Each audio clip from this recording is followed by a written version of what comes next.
Hello, in front of me I've got Piaggio Medley S. In this video I'll show you how to drive this scooter. In the beginning, place the key into ignition, twist it twice to right. Now start it by holding the brake and pressing this button.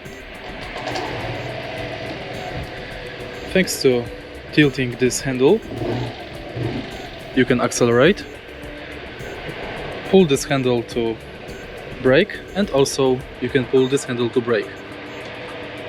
On the speedometer you can check the hour, trip B, trip A info, coolant temperature, your speed, range, and temperature outside.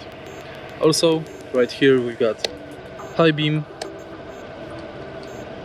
and turn signals. By pressing this button you will use horn. To turn off, twist the ignition off. And that's it. If you find this video helpful, please leave like, comment and subscribe.